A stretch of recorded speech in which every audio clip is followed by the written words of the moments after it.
Good morning students. Today we are going to check out structure in C programming. So हम structure की एक example और उसका practical perform करेंगे आज. तो कैसे करना है? Let's begin with that.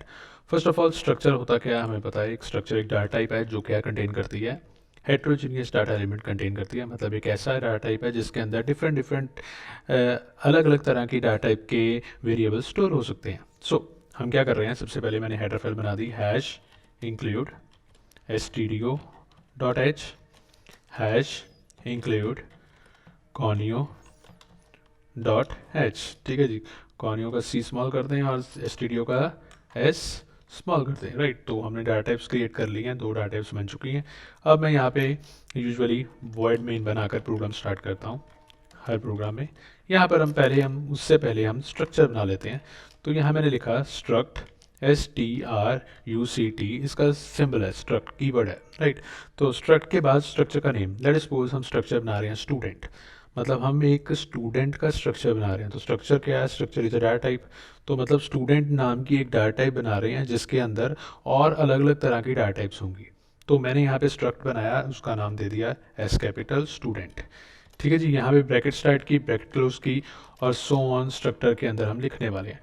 तो यहाँ पर मैंने पहली डाटा टाइप बना दी INT integer space ROLLNO roll number. ठीक है जी, और दूसरी बना दी करेक्टर नेम, यहाँ पर डाल दिया लेट सपोज 20. ठीक है, तो ये हमारा स्ट्रक्चर डिफाइन हो गया. इतना ही छोटा ही बना रहा हूँ स्ट्रक्चर. अभी वैसे स्ट्रक्चर को पूरी तरह डिफाइन करते हैं. यहाँ पे हम स्ट्रीम लिखते हैं उसका जो हमारी स्ट्रीम है उसका सब्जेक्ट्स के नाम लिखते, उसकी ट्रेड लिखते, तो बहुत लिख सकते हैं हम. बट हम यहाँ पे अभी इजी रख रहे हैं एग्जांपल को, सिंपल एग्जांपल जो हमें इजीली समझ आए. तो मैंने यहाँ पे स्ट्रक्चर को क्रिएट कर दिया, स्ट्रक्चर हमारा बन चुका है.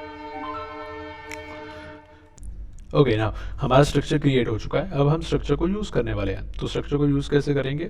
तो यहाँ पर सबसे पहले मैं यहाँ क्लियर स्क्रीन लिख रहा हूँ, क्लियर स्क्रीन, और उससे पहले मैं यहाँ पे डिफाइन कर दूंगा स्ट्रक्चर का ऑब्जेक्ट. तो स्ट्रक्चर का ऑब्जेक्ट कैसे बनाते हैं? तो अगेन सबसे पहले मैं लिखूँगा स्ट्रक्ट कीवर्ड, फिर स्ट्रक्चर का नाम लिखूँगा, स्ट्रक्चर का नाम हो गया, और उसके बाद उसका ऑब्जेक्ट नेम. ऑब्जेक्ट नेम कुछ भी रख सकते हो, जैसे वेरिएबल नेम रखते हैं. तो मैंने यहाँ लिख दिया S1. राइट, तो स्ट्रक्चर का ऑब्जेक्ट बना दिया S1, या अभी के लिए सिंपल रख लेते हैं, S रख लेते हैं. 1 2 3 तब करते हैं जब इतने सारे ऑब्जेक्ट बनाने हो. अभी हम एक ही बनाने वाले हैं तो सिंपली S बना दिया. अब स्ट्रक्चर का ऑब्जेक्ट बना दिया हमने. अब यूजुअली हमें स्ट्रक्चर के जो अंदर एलिमेंट है उनको इनपुट प्रोवाइड करनी है. तो हम इंटरनेट पे देखते हैं तो वो सीधा वैल्यूज़ प्रोवाइड कर देते हैं इक्वल टू करके. राइट, पहले हम वैसे करेंगे फिर हम यूज़र से इनपुट करवाएंगे. राइट, तो अभी मैं क्या कर रहा हूँ, यहाँ पे जैसे वो डिफाइन करते हैं तो ऑब्जेक्ट को यूज़ करेंगे, ऑब्जेक्ट डॉट सिंबल लगाएंगे, डॉट ऑपरेटर लगाएंगे, और उस वेरिएबल का नाम देंगे जिसकी वैल्यू डालनी है. तो मैंने यहाँ लिखा S dot roll number equal to 10. ठीक है जी, अब उस बच्चे का रोल नंबर हो गया 10, या रोल नंबर कर देते हैं 1, उस बच्चे का रोल नंबर हो गया 1. ठीक है, तो अब उसका नेम डालना है. तो S dot name equal to, तो स्ट्रिंग है तो डबल कोट्स में मैं नेम मेंशन कर सकता हूँ. लेट सपोज मैंने नेम मेंशन कर दिया Ram. Okay, now here is semicolon. ठीक है, तो इस तरीके से मैंने क्या कर दिया, इस तरीके से मैंने दोनों वैल्यू स्ट्रक्चर की इनिशियलाइज कर दी, डिक्लेयर कर दी वैल्यूज़. जो उसकी वैल्यूज़ तो उनको वैल्यू प्रोवाइड कर दी मैंने. राइट, अब वैल्यूज़ आ चुकी हैं उसके अंदर. अब हमें ये प्रिंट कराना है. तो मैं सिंपली प्रिंट कराने के लिए भी क्या यूज़ करूँगा, यहाँ प्रिंट एफ लगाया मैंने. यहाँ मैंने लिखा name of the student is, यहाँ पर मॉडुलस S लगा दूंगा. राइट, मॉडुलस S क्यों? क्योंकि स्ट्रिंग है. तो कॉमा डाल के यहाँ वेरिएबल नेम क्या है, S डॉट नेम. अब अकेला नेम क्यों नहीं लिखेंगे वेरिएबल को? क्यों? क्योंकि वो स्ट्रक्चर के अंदर है. तो स्ट्रक्चर के अंदर है तो स्ट्रक्चर के ऑब्जेक्ट के साथ ही उसको यूज़ करेंगे. तो मैंने लिख दिया S डॉट नेम. सिमिलरली उसके आगे लिख रहे हैं तो स्लैश n नहीं लिखा है मैंने. रोल नंबर इज़, तो रोल नंबर किस में है, इंटीजर में है, तो modulus D comma roll number का नाम बेसिकली क्या है, रोल नंबर. तो S dot roll number. Right, तो यहाँ पर हमारा जो प्रोग्राम है वो फिनिश हो गया. मैंने गेट CS लगा दिया, सिंपल. अब इस प्रोग्राम को रन करते हैं, ऑल्ट आर रन. तो एक एरर आ रहा है. क्या एरर आ रहा है? L value required. यहाँ पर वो कह रहा है कि जो S डॉट नेम है आप उसको ऐसे डिफाइन नहीं कर सकते. राइट है, तो अभी के लिए इसको थोड़ा इजी बनाने के लिए अभी मैं यहाँ पे डिफाइन कर देता हूँ कुछ इस तरीके से. एक हमारा फंक्शन है स्ट्रिंग का जिसका नाम है स्ट्रिंग str copy CPY. आपको याद होगा हमने ये फंक्शन किया था स्ट्रिंग कॉपी। तो स्ट्रिंग कॉपी क्या कर रहा था, स्ट्रिंग कॉपी में पहले हम वेरिएबल नेम लिखते थे जिसमें वैल्यू डलवानी है, तो मैंने लिख दिया डॉट नेम कॉमा जो वैल्यू डलवानी है, तो यहाँ मैं लिख दिया राम, राइट। तो इक्वल टू करके मतलब वैल्यू नहीं दे सकते हैं, वो क्या प्रोसीजर है वो भी मैं एक्सप्लेन करूंगा। अभी के लिए हम ऐसे मान लेते हैं ऐसे वैल्यू दे रहे हैं, राइट। तो मैंने एस डॉट नेम लिखा, राम लिखा, अब मैं इसको रन करूँ, ऑल्ट आर रन, तो अगेन एक एरर। तो कह रहा स्ट्रिंग कॉपी क्या है मुझे नहीं पता, क्यों नहीं पता, बिकॉज हमने हेडर फाइल इंपोर्ट नहीं की। तो हमारी हेडर फाइल क्या है, हमारी हेडर फाइल है hash include string dot H, right. तो अब इसको रन कर रहे हैं, तो exactly name of the student is Ram, roll number is 1, तो एग्जैक्टली वो वैल्यूज़ आ गई हैं। यहाँ पर वैल्यूज़ चेंज कर देंगे, अगर 1 की जगह यहाँ पे 20 कर देंगे और राम की जगह यहाँ पे अंकित कर देंगे, तो ऑब्वियस है उसके अकॉर्डिंग वो हमें दिखा देगा, राइट। तो नेक्स्ट लाइन में चाहिए स्लैश एन डाल देंगे and so on, right. But ये वे बिल्कुल भी ठीक नहीं है, राइट। स्ट्रक्चर को समझने के लिए this way is too good, but actually हम ऐसे काम नहीं करते। मैं ये वो एग्जांपल बता रहा हूँ, जब आप इंटरनेट पे लिखोगे प्रोग्राम ऑफ स्ट्रक्चर, सबसे पहले ऐसी एग्जांपल दिखाई देगी आपको। क्यों अच्छा नहीं है, क्योंकि प्रोग्राम में कभी भी वैल्यू अंदर नहीं देनी चाहिए।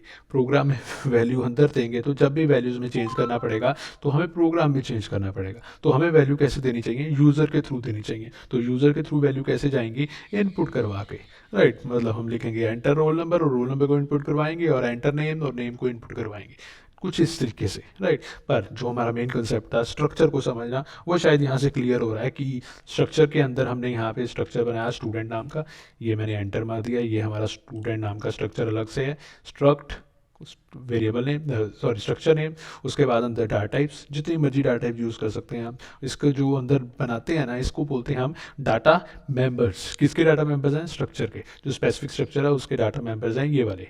उसके बाद यहाँ पे क्या है, void main student as clear screen. अब यहाँ पर क्या किया है, ये जो लाइन है ये है स्ट्रक्चर का ऑब्जेक्ट बनाना। हम स्ट्रक्चर का ऑब्जेक्ट किसी और तरीके से भी बना सकते हैं, वो क्या है, इसको यहाँ से मैंने हटा दिया और यहाँ पर जब ख़त्म हुआ है वहाँ पर डिफाइन कर दो, राइट। मैंने वहाँ पे एस लिख दिया, आप इस प्रोग्राम को रन करें, okay. Again program is running, no error.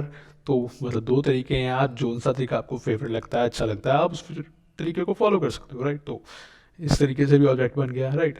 तो सिंपल है, राइट। स्ट्रक्चर का ऑब्जेक्ट बन चुका है। अब क्लियर स्क्रीन करने के बाद हम एस डॉट रोल नंबर लिख रहे हैं, एस डॉट रोल नंबर, क्योंकि ये वाले स्ट्रक्चर के इस ऑब्जेक्ट के रोल नंबर की वैल्यू ये स्ट्रक्चर बनने से एक तरह का ही एक टेम्पलेट बन गई स्टूडेंट की, जिसके अंदर रोल नंबर और नेम डिफाइन है। हम जब भी रोल नंबर और नेम चाहिए मैं स्टूडेंट को कॉल करूँगा रैदर दैन रोल नंबर और नेम को अलग से डिफाइन करने से, राइट। तो कुछ इस तरीके से ये वर्क करता है। तो अब इसके अंदर हम चलते हैं, इनपुट यूज़र से करवाते हैं। तो यूज़र से इनपुट करवाने के लिए मैंने क्या करना है, यहाँ पे ये दोनों उड़ा दिए, ओके। नाउ इजी वन, तो यहाँ मैंने लिखा print F enter roll number, ठीक है जी। तो रोल नंबर एंटर करने को कहा है। अब आपको पता है रोल नंबर है, इंटीजर है, इनपुट कराना है, कैसे करेंगे, स्कैन एफ के अंदर यहाँ लिख देंगे मॉडुलस डी, कॉमा डालेंगे और यहाँ डाल देंगे एंड। अब वेरिएबल तो हमने डिक्लेयर नहीं किए, क्यों नहीं डिक्लेयर किए, because we are going to use structure के वेरिएबल, तो स्ट्रक्चर के डाटा मेंबर्स यूज़ करने वाले हैं। तो यहाँ मैं लिखूंगा एस डॉट रोल नंबर, ठीक है जी। रोल नंबर इनपुट करा चुका हूँ, अब मुझे इनपुट कराना नेम। तो नेम इनपुट कराने के लिए यहाँ पे मैंने लिखा प्रिंट एफ में यहाँ लिख दिया एंटर नेम हो गया, नेम एंटर हो रहा है, ठीक है जी। तो स्कैन एफ यूज़ करेंगे, तो स्कैन एफ यूज़ कर रहे हैं। ये हमने लिख दिया मॉडुलस एस, यहाँ डाला कॉमा और उसके बाद यहाँ पे मैंने डाल दिया एंड ऑफ क्या नाम है, एस डॉट नेम। तो यहाँ पे इनपुट हो चुका है। अब रोल नंबर भी इनपुट हो गया, नेम भी इनपुट हो गया, उसके कॉरेस्पॉन्डेंस नेम प्रिंट हो जाएगा, रोल नंबर प्रिंट हो जाएगा। लेट्स सी, रन किया है तो रोल नंबर डालना है 101, नेम डालना है, नेम मैंने डाल दिया, अपना डाल दिया चेतन। और जैसे मैंने एंटर प्रेस किया तो name of the student is Chetan and roll number is 101। तो ये सिंपल सा प्रोग्राम है जो स्ट्रक्चर को डिफाइन कर रहा है, स्ट्रक्चर कैसे वर्क कर रहा है। ये सीधा हमने दो तरीक़ों से कर दिया। पहले हमने देखा यूज़र से सिंपली इनपुट ऐसे ही हम प्रोग्राम में डालते हैं, फिर हमने देखा यूज़र से हम इनपुट देते हैं, बट कॉन्सेप्ट स्ट्रक्चर का सेम ही रह रहा है। अब हम थोड़ा सा देखेंगे डिफ़िकल्ट स्ट्रक्चर के प्रोग्राम को बनाकर, जिसमें difficult in the sense of हम स्ट्रक्चर को प्रॉपर्ली डिफाइन करेंगे, जितने सारे वेरिएबल बना सकते हैं वो वेरिएबल बनाएंगे, फिर उसको डिक्लेयर करके उसको वैल्यूज़ प्रोवाइड करेंगे और फिर हम प्रिंट करके दिखाएंगे। ये सिंपल तरीके से आप थोड़ा सा ईजिली समझ सकते हो स्ट्रक्चर क्या है। आई होप इस प्रोग्राम से आपको क्लियर हो गया होगा स्ट्रक्चर का मेन फंडामेंटल क्या है, स्ट्रक्चर कैसे वर्क में आता है। ओ क्लास, थैंक यू।